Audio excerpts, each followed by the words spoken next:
बिस्मिल्लाहिर्रहमानिर्रहीम अस्सलाम वालेकुम नाज़रीन, मैं जवाद यूसुफ और आप सबको अपने ऑफिशियल चैनल में खुशामदीद कहता हूँ। ईरानी supreme leader Ayatollah Ali Khamenei एक बड़े लंबे अरसे के बाद मैदान में उतर चुके हैं, मंजर-ए-आम पर आ चुके हैं और उनकी जानिब से जो डोनाल्ड ट्रंप को ललकारा गया है, उसके बाद नाज़रीन अमरीका के अंदर हालात कशीदा होते हुए दिखाई दे रहे हैं। डोनाल्ड ट्रंप इस वक्त परेशान हो चुके हैं कि आखिर ये शख्स हमारी बात कैसे मानेगा। पूरी दुनिया के सामने जो अमेरिका की इज्जत इस वक्त दांव पर लगी हुई है, आप सोच भी नहीं सकते। अमरीकी बहरी बेड़े डराने के लिए और हमला करने के लिए वल्लाहु अलम इस वक्त 240 किलोमीटर के फासले पर सिर्फ मौजूद है। ईरान के साहिल से सिर्फ 200 किलोमीटर से चंद किलोमीटर जो है वो आगे मौजूद है और इस वक्त अमेरिका ने अपनी हमले की तैयारी पूरी कर ली है और एक वक्त में 800 मिसाइलों का 800 स्ट्राइक्स का हमला किया जा सकता है। 800 स्ट्राइक्स एक्चुअली की जा सकती है ईरान पर, लेकिन ईरान क्या खामोश बैठने वाला है? बिल्कुल भी नहीं। ईरान ने जवाबी तैयारी भी पूरी कर ली है।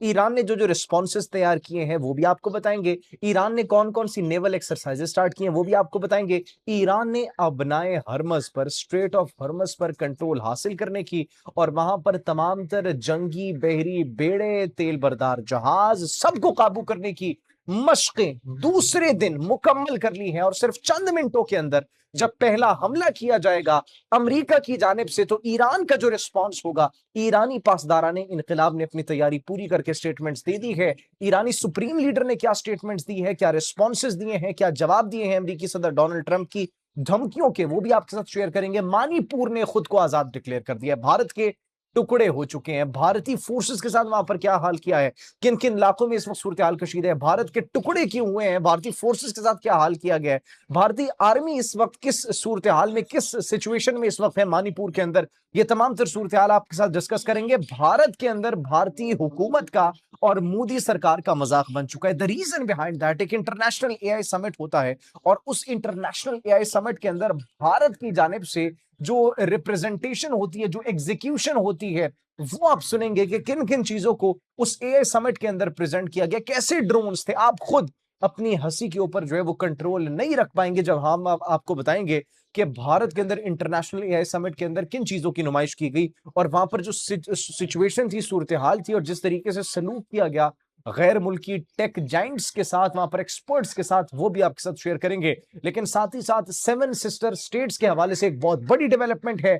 बांग्लादेश के अबूरी सेटअप के जो हुक्मरान थे, जो मोहम्मद यूनस थे, उन्होंने जाने से पहले भारत को एक बहुत बड़ा पैगाम और एक ऐसा इकदाम उठाने के लिए कह दिया है जिसकी वजह से पूरे भारत के अंदर इस वक्त तनकीद की जा रही है। ना सिर्फ तनकीद की जा रही है बल्कि भारत इस वक्त इंतहाई में परेशान दिखाई दे रहा है। ये क्या मामला है, ये क्या माजरा है नाज़रीन, इस पर भी हम बात करेंगे। सबसे पहले नाज़रीन बात करते हैं जो भारत के अंदर इस वक्त सिचुएशन है। भारत के टुकड़े हो चुके हैं 2027 के अंदर, जो भारत के हमने आपको बताया था टुकड़े होने हैं। मानीपुर ने वहां पर आजादी डिक्लेयर कर दी है।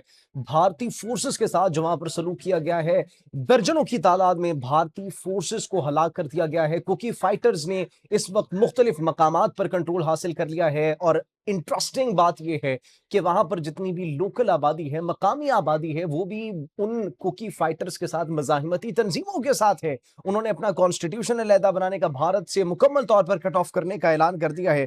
और इस वक्त नाज़रीन अगर बात की जाए तो 13 सोल्जर्स जो थे उनको भी कैप्चर कर लिया गया है। Indian army Assam rifles unit के जो थे उनको कैप्चर कर लिया गया। ना सिर्फ उनको कैप्चर किया गया बल्कि नाज़रीन मानीपुर के जो फ्रीडम फाइटर्स हैं उनकी जानिब से एक इंडियन एयरफोर्स के हेलीकॉप्टर तक पर कब्जा कर लिया गया। तो इस वक्त सिचुएशन भारत के लिए बड़ी अनफेवरेबल हमें दिखाई दे रही है, जहां पर मानीपुर उनके हाथों से हमें फिसलता हुआ दिखाई दे रहा है और सिचुएशन भारत के लिए इंतहाई खराब हो चुकी है। वहां पर आवाम सड़कों पर निकल चुकी है, वहां पर मज़ाहिमती तंजीमें मुख्तलिफ इलाकों का कंट्रोल हासिल कर चुकी है, उन्होंने अपनी आज़ादी डिक्लेयर कर दी और भारत से अलहदगी का ऐलान कर दिया। लेकिन डिस्पाइट ऑफ दैट गोदी मीडिया इस वक्त कुछ नहीं दिखा रहा, मोदी का कोई रिएक्शन, कोई रिस्पांस इस वक्त नहीं आया है। दूसरी जानिब अगर बात की जाए, ईरान के supreme leader Ayatollah Ali Khamenei after a long time मंजर-ए-आम पर आ चुके हैं और उनकी जानिब से क्या कहा गया है, उनकी जानिब से जो रिस्पांस दिया गया है अमेरिका को, दैट इज ट्रूली रिमार्केबल। अब अमेरिका की जानिब से धमकियां दी जा रही है, अमेरिका की जानिब से मुज़ाकरात की मेज पर लाकर बिठाया भी जा रहा है। लेकिन बीबीसी की रिपोर्ट के मुताबिक नाज़रीन जो इस वक्त कैपेबिलिटी और कैपेसिटी अमेरिका के पास मौजूद है, उन्होंने 800 फिजाई हमले हासिल करने की जो है वो सलाहियत हासिल कर ली है। 800 फिजाई हमले एक दिन के अंदर तैयारी मुकम्मल कर ली है अमेरिका की जानिब से। उनका जो बहरी बेड़ा है वो बिल्कुल 250 किलोमीटर के फासले पर तकरीबन मौजूद है। 200 से 250 किलोमीटर जब तक आप ये वीडियो देख रहे होंगे, क्या पता वो मजीद आगे जा चुका हो। मुसलसल मशक़ें की जारी है और इस वक्त इसके साथ साथ दूसरा बहरी बेड़ा भी उन्होंने ईरान की जानिब रवाना कर दिया है अमेरिका की जानिब से। इसके साथ साथ उनकी अमेरिका की जानिब से क्या कहा जा रहा है, अमेरिकी सदर डोनाल्ड ट्रंप की जानिब से यह कहा जा रहा है कि वो ईरान के साथ मुज़ाकरात के लिए तैयार हैं और ये मुज़ाकरात बड़े इंपॉर्टेंट होंगे। मैं मिलना चाहता हूं, अगर आयतुल्लाह अली खामनाई मिलना चाहेंगे तो हम उनसे मिलेंगे भी।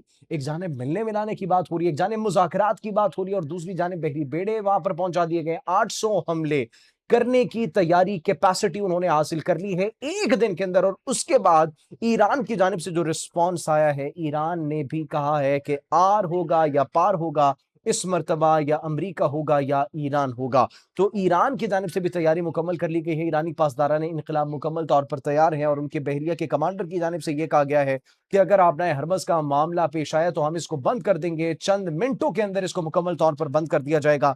और उसका अंदाजा आप इस बात से लगा सकते हैं कि आबनाए हरमज पर मशक़ें शुरू की गई, एक दिन मशक़ें की गई और आज दूसरा दिन था। दूसरे दिन भी कामयाबी से उन मशकों का जो है वो आगाज किया गया और फिर इख्तिताम किया गया। अपनाए हरमज, स्ट्रेट ऑफ हरमज, जिससे पूरी दुनिया का 20% तेल जो है पूरी दुनिया को सप्लाई किया जाता है, वहां से ट्रेड होती है, तेल की तेल बरदार जहाज गुजरते हैं। और किस तरीके से चंद मिनटों के अंदर उस पर कंट्रोल हासिल करना है, उसकी तैयारी, उसकी मशकें अब ईरान की जानिब से पासदारान इनकलाब की जानिब से मुकम्मल तौर पर पूरी कर ली है। इसके साथ साथ पर्शियन गल्फ के अंदर ईरान के पासदारान इनकलाब की जानिब से जो हथियार हैं उनकी टेस्टिंग की जा रही है, मिसाइल्स की टेस्टिंग की जा रही है। और जेरे जमीन के बाद अब जेरे समंदर मिसाइलों का एक, समंदर से निकलने वाले मिसाइलों का एक जखीरा, वो मंजर आम पर है, उसकी वीडियोस मंजर आम पर है। मतलब तसव्वुर करें, ईरान ने अपनी मिसाइल टेक्नोलॉजी और अपनी कैपेबिलिटी पिछले चंद हफ्तों के अंदर इतनी एनहांस कर दी है कि अब समंदर के अंदर से मिसाइल निकलकर कामयाबी से निशाना बनाएंगे, समंदर के अंदर से मिसाइल निकलकर अमेरिकी बहरी बेड़ों को निशाना बनाएंगे। तो अब ईरान की जानिब से रिस्पॉन्सेज जो ये देखने को मिल रहे हैं, उन्होंने अपनी तैयारी पूरी कर ली है। उन्होंने अपने वो हथियार बाहर निकाल लिए जो कि दुनिया एक्सपेक्ट नहीं कर रही थी। लेकिन इसके बावजूद क्या कहा जा रहा है, उनके कमांडर की जानिब से यह कहा जा रहा है कि हम जो जंग के अंदर हथियार इस्तेमाल करेंगे वो मुख्तलिफ होंगे। शायद यही वजह है कि अमेरिका इस वक्त तक खौफजदा है। अमेरिका के साथ साथ इजराइल भी इस वक्त तक इसलिए खौफजदा है क्योंकि ईरान की जानिब से जो सरप्राइजेस दिए जा रहे हैं, अगर ईरान की जानिब से ये सरप्राइज दिए जा रहे हैं जिसका कोई एक्सपेक्ट नहीं कर रहा था, कोई तसव्वुर नहीं कर रहा था, तो सोचे जो ईरान ये कह रहा है कि जंग के अंदर हम मुख्तलिफ हथियार इस्तेमाल करेंगे, जिसका किसी को इल्म ही नहीं है। तो इसी खौफ की वजह से, इसी डर की वजह से ना तो अमेरिका उन पर अभी तक हमला करने में पहल कर रहा है और ना इजराइल पहल कर रहा है, क्योंकि इजराइल जानता है कि रिस्पॉन्स क्या होगा, इजराइल जानता है कि कॉन्सिक्वेंसेस क्या होंगे। इसीलिए वो अमेरिका बहादुर को आगे करके अमेरिका के कंधे पर बंदूक चलाना चाहता है और डोनाल्ड ट्रंप को बार बार डोनाल्ड ट्रंप को ये कह रहे हैं कि ईरान न्यूक्लियर कुव्वत बनने वाला है, एटमी कुव्वत बनने वाला है, एटमी कुव्वत बनने वाला है, इनके ऊपर हमला कर दिया जाए। हालांकि ईरान ने कहा है कि उनका जो एटमी प्रोग्राम है वो उनकी खुद मुख्तारी के लिए है, उनकी सलामती के लिए है, उनके दिफा के लिए है। लेकिन मगरिब को चूंकि ये बात हजम नहीं हो रही, इसराइल को चूंकि ये बात हजम नहीं हो रही, दैट्स द रीजन अमेरिका को ईरान पर हमले के लिए उकसाया जा रहा है। अब ईरान के सुप्रीम लीडर की जानिब से जो रिस्पॉन्स आया है, उन्होंने कहा कि ठीक है, ये इस्लामी जमहूरी ईरान एक छोटा सा, एक नन्ना सा पौधा था, ये तब उसको नहीं उखाड़ सके, तो अब क्या उखाड़ पाएंगे? 47 साल हो चुके हैं, क्या कुछ हमारा उखाड़ पाए हैं? 47 साल से हमारा कुछ नहीं बिगाड़ा, कुछ नहीं उखाड़ा, तो ये क्या अब हम पर हमला करेंगे? हम क्या चुप बैठेंगे? ये दुनिया की सबसे बड़ी फौज हो गई, दुनिया के सबसे खतरनाक इनके पास मिसाइल हो गए, कोई मसला नहीं, दुनिया की सबसे खतरनाक वेपन्स और टेक्नोलॉजी इनके पास होगी, लेकिन दुनिया की सबसे बड़ी फौजों को भी शिकस्त हुई है। और अमेरिका ये बात याद रखे कि जब हम पर हमला किया जाएगा तो ये सबसे बड़ी, सबसे ताकतवर फौज को निस्तो नाबूद करने वाले भी हम होंगे, ईरान होगा। ये कहा जा रहा है नाज़रीन, और ये इस वक्त बड़ी हार्ड स्टेटमेंट्स का तबादला किया जा रहा है। एक जानिब हम ये देख रहे थे कि मुज़ाकरात की मेज पर लाकर बिठाने की कोशिश की जा रही है, तो दूसरी जानिब बड़े हीटेड एक्सचेंजेस भी हमें देखने को मिले हैं। इसके साथ साथ नाज़रीन, भारत के लिए जो हमने आपको बताया था कि बांग्लादेश की जानिब से एक बहुत बड़ा सेटबैक दिया गया है। बांग्लादेश की जानिब से क्या किया गया? बांग्लादेश की जानिब से ये कहा गया है, उनके अबूरी हुकूमत के सरबराह जो थे मोहम्मद यूनुस, जाने से पहले भारत को ये कहते हैं कि जो बांग्लादेश है ये आलमी मईशत से जुड़ने का एक दरवाजा है। बांग्लादेश के पास जो समंदर है, और फिर उन्होंने बात की कि ये दरवाजा सिर्फ बांग्लादेश के लिए नहीं है, बल्कि ये भूटान के लिए है, ये नेपाल के लिए है, ये सेवन सिस्टर्स के लिए है। भारत का नाम तो नहीं लिया, भारत के नाम को डिस्कस तक नहीं किया गया, बल्कि सेवन सिस्टर्स का नाम लिया जाता है, जिसकी वजह से भारत को आग लग गई। और भारत के हवाले से उन्होंने अपनी पॉलिसी भी वाज़ेह कर दी कि सेवन सिस्टर स्टेट्स के अंदर जो मज़ाहिमती तंजीमें हैं, हम उनके साथ खड़े हैं। मोहम्मद यूनुस के बयान के बाद ये लग रहा है कि बांग्लादेश इस वक्त उन तमाम तर मज़ाहिमती तंजीमों के साथ खड़े हैं, उनका साथ देने के लिए तैयार है, जो कि भारत से अलहदा होना चाहती है। और उसकी एक मिसाल आपने देख ली, मणिपुर के अंदर जो सिचुएशन है आप सबके सामने है, आज़ादी उन्होंने डिक्लेयर कर दी है, अलग हो चुके हैं। अरुणाचल प्रदेश के अंदर क्या सिचुएशन है आप सबके सामने है। तो इस वक्त नागालैंड के अंदर उन्होंने अपना कॉन्स्टिट्यूशन अलहदा बना लिया था। तो इस वक्त भारत के लिए बुरी खबरें हैं, भारत से वो तमाम तर रियासतें अलग हो रही हैं, लेकिन मोदी सरकार जो है वो मसरूफ है एआई समिट्स करवाने में। और एआई समिट्स कैसे हो रहे हैं? इंटरनेशनल एआई समिट होता है। इंटरनेशनल एआई समिट के अंदर क्या होता है कि वो फॉर्म से बना हुआ ड्रोन प्रेजेंट करते हैं, और पूरी दुनिया के अंदर भारत का मजाक बन जाता है कि फॉर्म से बना हुआ ड्रोन एक इंटरनेशनल एआई समिट के अंदर प्रेजेंट कर रहे हैं। जो बैनुल अक़वामी वहां पर एक्सपर्ट्स आए हुए थे, टेक्नोलॉजी के एक्सपर्ट्स आए हुए थे, एआई के एक्सपर्ट्स आए हुए थे, उनको घंटों तक लंबी कतारों में इंतजार करना पड़ा। शदीद बंद इंतजामी थी, इंतजामी बहरान वहां पर था, जिसको खुद भारत ने एक्सेप्ट किया और कहा कि हम नेक्स्ट टाइम इसको जो है वो अच्छा करने की कोशिश करेंगे। लेकिन वो तमाम तर ममालिक के रिप्रेजेंटेटिव्स जो वहां पर आए थे, उन्होंने कहा हम अगली बार आएंगे नहीं, जो इस मरतबा सलूक किया भारत ने। तो भारत एक्चुअली ना इस तरह बड़े बुरे तरीके से उनकी साथ मुतासिर हुई है।